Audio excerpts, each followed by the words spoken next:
G'day, this is Captainoob, and this is Perfect Storm. This is a unique 10mm submachine gun that can be won from doing the quest called, you know, the one with, like, the female Mr. Handy robot where you go and look for the lost child, but spoiler alert, they're dead because this is Fallout 76. This quest has been around since the start, so you can assume everything's dead, but basically pick it up from the female French Mr. Handy thingy, and then follow the objective marker around. You do some menial tasks, shoot some enemies along the way, and at the end of that quest, you get yourself a Perfect Storm.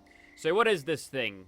Well, basically, it's as stock as a rock 10mm submachine gun with a sick little legendary effect here. And by sick, I mean kind of lame, actually. We're burning targets for 24 damage over 3 seconds. Now, back when this was first introduced in the game, enemies didn't have any fire resistance. It was either ballistic or energy, but they've added that over time because, you know, they made the fire weapons like the flamer and I think the shish kebab make more sense to actually deal fire damage instead of energy. Energy is better used on the energy weapons, which I guess is supposed to mean heat, right?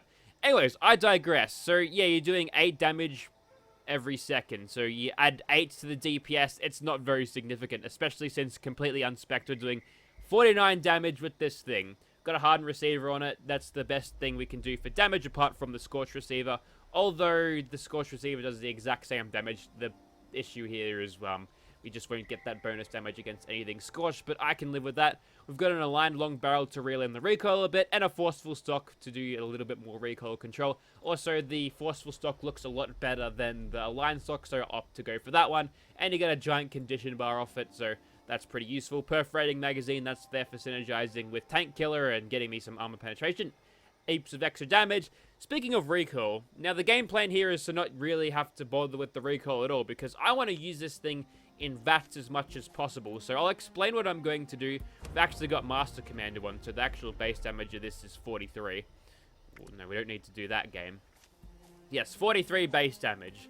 Let's chuck some of these perks on. So we'll be needing to grab Tank Killer again because I missed out. That one, there it is. And we got to track down the last Commando perk.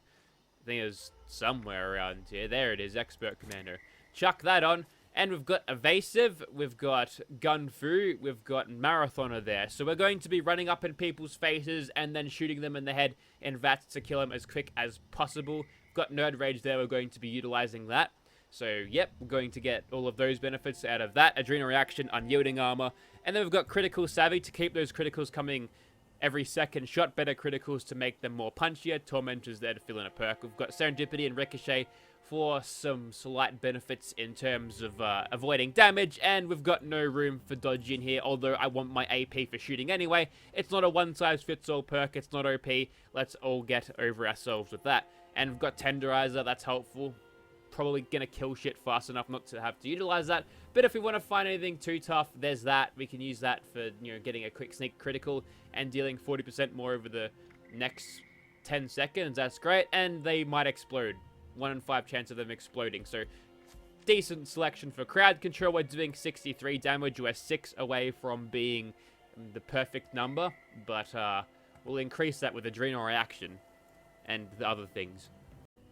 Okay, here we are, almost dead again. As you can tell, Nerd Rage has been activated, and we're getting 87 damage per shot now. So, yeah, that's pretty cool. All of that because I'm low health, which means all of this unyielding armor will be kicking in. Heaps of extra agility, heaps of extra luck, heaps of extra perception, so accuracy in VATS is going to be massive, and the amount of shots that I get is going to be massive. All because of low health. And if you don't like it, you can take your whining, sniveling, snot-nosed population, form a line behind me, and kiss my... Oh shit, it's still on.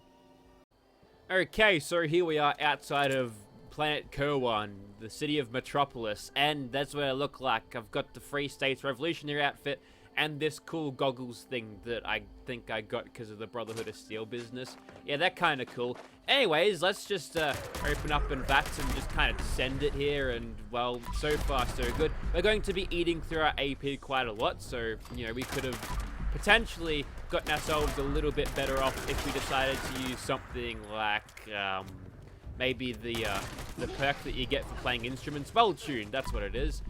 Plenty of shit happening right now. Maybe want to just stick to cover a little bit, otherwise I'll get one-shotted. Well, we're off to a fucking good start, aren't we? Never mind, we'll keep on going. That death didn't happen. You didn't see nothing. See, so far so good. We're not targeting the face there. We really should be. Yeah, the thing about the 10mm submachine gun is you don't have a...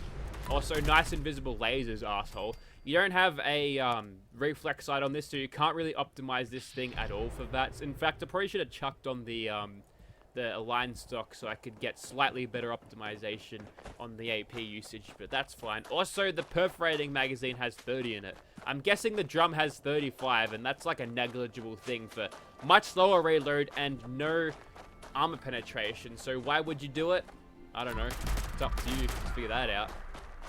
The reason why, though, is because it's bad.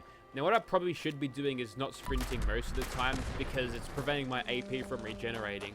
If I've got, like, over half of my AP bar ready to go, then I could probably do that. But I think I need to, you know, relax a little bit on the pace and just sort of chill out a bit. Take it a bit slower. Ran in and got killed too easily there. Or I could just eliminate all tension from the combat and just do a stim pack right away. I'm sure that isn't boring to watch some stupid asshole on the internet playing and spamming stim packs all over. Nah, I want to give you folks at home a little sizzle. A little bit of a sizzle and, you know, will he make it? Is he going to complete it? I think we actually killed that thing with damage over time. And you'll note how fast I'm killing these guys. It's a lot faster than what I'm seeing the burning damage over time do. I just let him burn for a second there because he's Rihanna and he likes it. But just to show you how fucking impotent that is this a whole elaborate troll? Is that what that is? Now, what I probably do right now is, you know what, I've got a purified water. I don't mind having a little bit of a drink. Hydration is important, alright? It's not cheating, I'm not healing, this is for hydration purposes, and I'd do it again. Just a little bit of a breather before we, you know, go into the next room. I reckon clear it by the rooms, no healing until you're done. That's a good compromise. Very good proc of serendipity there. Very bad get behind the wall and then make me waste my AP there.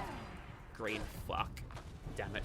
Alright, let's inject a little bit more thinking into this. I probably should have just gone the tried and true method of just popping caution and then nailing them. But I'm really pushing this thing to the limits. You can't deny that. And I think it's coming up a little bit short. If we had a 10mm sub that was a little bit more like bloodied, crit damage, and with less VATS cost per shot, I don't think it'd be so bad here. At least when we set shit on fire, if it's the invisible enemy like an Assaultron Dominator, then we can, you know, see it a lot easier, but, you know, you kind of want the VATS lock on anyway, so.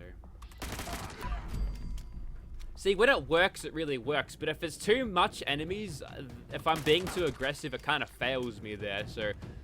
I've learned my lesson, we gotta slow down a little bit. Still not getting these critical strikes. I mean, I am, but not the sneak criticals. Also, standing there and taking, like, an automatic rounds burst of automatic fire by a super mutant, that's not a good way of staying alive. So, I tried. Probably should have done a few stim packs there, but the time to kill is quick if I'm actually there and I've got AP. The problem is that we use it up too quickly, I think. That's one of the major flaws for a 10mm sub. So what you could probably do instead is have your health at like half and then go from there. A little bit of breathing room and maybe heal yourself. That's a thing you can do. So I've got 3 or 4 perk points that I could actually invest into with legendary perks. And where would they go? I'd probably think they'd go into endurance just to get myself a little bit more tanky. Because when it comes to weapons like this where I can't just sneak through everything and not have to worry about being hit, that's when it drops a little bit. And I'm actually getting out of here because we probably would have aggroed every single ghoul in here now. So it's a bad idea to be in confined spaces with them. See, that one was on the flanking maneuver right then. Righto. And I don't think dodgy would have helped me either because that's even more AP I'm losing. For how much benefit? Probably not a lot. I think the defensive perks that I have got are doing well. And another thing you could do is chuck Grim Reaper Sprint on. Do I have that?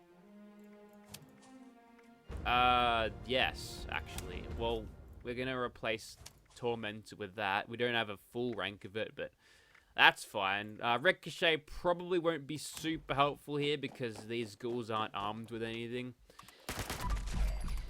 definitely more useful to have that thing back in Moody's Plaza, though. Probably saved my life a few times.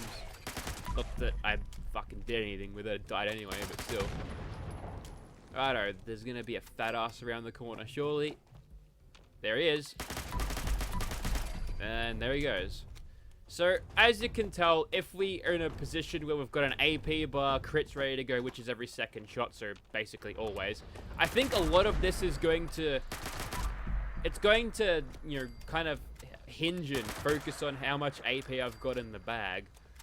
Because, well, you just saw the time to kill then. Even for a giant fat fuck like that, it killed him so quickly. That's a thing that even Gauss pistols, Gauss miniguns and shit would struggle against. We also didn't clear out this mob either. I expected them all to run out the door as soon as they got detected there. Didn't know. Righto. Blink and you'll miss with the AP. It just consumes it so quickly. It's insane.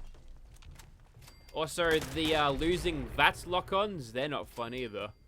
Okay, time to inject a little bit of ranged gameplay. No, just kidding, we're gonna run straight in here because we want these headshots. Okay, looks like a 2-shot kill. Very important information to have. That means when I target shit in third person... Oh wait, no, it's because it was sneaking. Well, that makes sense, I guess. That was weird. My AP stopped regenerating whilst I was reloading there. I haven't been watching the AP bar that closely, but if you do happen to catch some oddities, I'd actually be interested to see if there's some fucking shit going on, you know? There's the guy a half shot. And I think that's it for the crackheads, so we cut through them. See, as long as we're not getting overwhelmed and we don't run out of AP, this thing does the job very well, in fact, but it's not easy to get in that position, especially when you're being as overly aggressive as I am. Still haven't learned from my mistakes. We've got 10 seconds of bonus damage against this prick. And we fucking one mag him. Not even that. So, yeah, as you can tell, we've got the power. We just can't really distribute the power among the enemies as easily as you'd like. And I think a lot of that has to do with the reflex sight issue. I reckon if I had a little bit more practice playing a 10mm sub like this, I'd give me another maybe half hour, maybe 45 minutes. I think I could probably get the hang of this. And ooh, Gunfu's doing some good work, isn't it? It's a very efficient way of doing it. And I've got nothing in sneak right now, so, you know, we've got defensive perks going. I wonder if you could probably get away with having full rank in sneak, because we've got all of this agility anyway, so we can just whack sneak on to synergize with that a little bit more. Obviously, in positions where there's like a shit billion enemies around and they've already spotted you, you're not going to get unspotted, but for getting the drop on targets that are kind of not really around each other, then that's a good deal, I think. And I've got no idea where the second king was. Chuck the grenade. Very sensitive Mirelurk Queen. Sorry, Mirelurk Sponge. That's the correct term. Spouts have been disabled. No whacking problems there. So you get a face full of horrible hip fire. I don't know what I was doing there. And finish her off. Then a random crackhead shows up. Did you just not see me take out this giant 2-story tall sponge and you think the best idea is attacking me with an axe? Good thinking, man. Right, let's finish this off, and hopefully we've got the hang of it by now. We must keep in mind that whilst we aren't using a suppressed rifle, commando weapon, we're going to get swarmed very quickly, so it might be a little bit hard to juggle what kind of, oi, over here, mate. What kind of, targets we ought to pick here, because on one hand we want to take these bastards out as soon as possible, but on the other hand we don't want to get swarmed. Looks like my main... Oh, I got the blight. Well, that's not good. I need those action points, damn it. We'll keep on shooting him outside of that, get anything that's a little bit close. We've got a full AP bar, and didn't manage to get that guy. We're actually going to die due to radiation poisoning here, because they give you a small amount of unmarked rads, so let's fix that. And maybe a little bit of a purified water just to get that going to where it should be. We're still under nerd rage now. Keep going with that.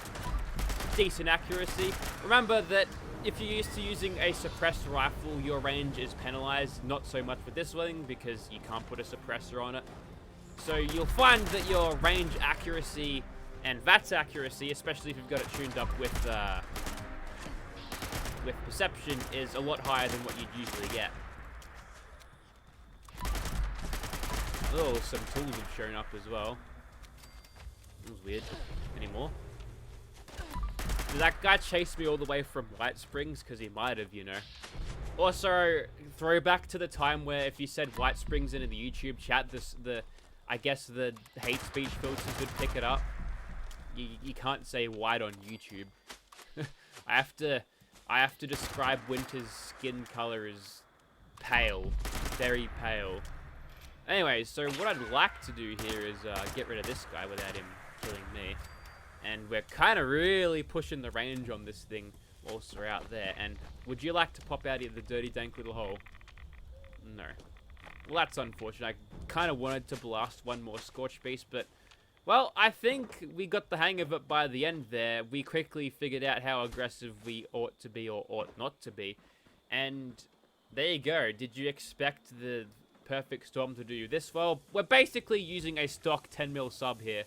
So, you know, we put a decent build together. Fuck, not decent. Best build there is, because it's mine, together. And we've managed to, you know, make this stock 10mm sub kill stuff very, very quickly. But like I said, a lot of that was relying on our AP bar. And since we had to be such low health to get that AP bar working to where it needed to be to make this thing slightly more consistent, it put our life on the line, and we did pay the price for it on a few occasions. If you'd like to see this weapon in your game, just a unique quest reward, just do the quest. And if you don't have it, if you've already done it and you've scripted on the character, bad luck, I guess. You could potentially get someone else to finish the quest on another character, or build your own character, get them to level 50 to, you know, get the weapon. But that's a lot of work for just a stock 10mm sub, so probably not worth going for. If you've got nothing else, though, just go for it. The 10mm sub is actually a very solid weapon. Even post-Wastelanders, I feel like it is doing some good damage. And a lot of that does come out of the natural fire rate of this weapon at 91. I wonder if that's stock fire rate or if that's improved. Because, you know, they may have made some tuning under the bonnet to, you know, make it slightly better. But I just think it's the burning over time.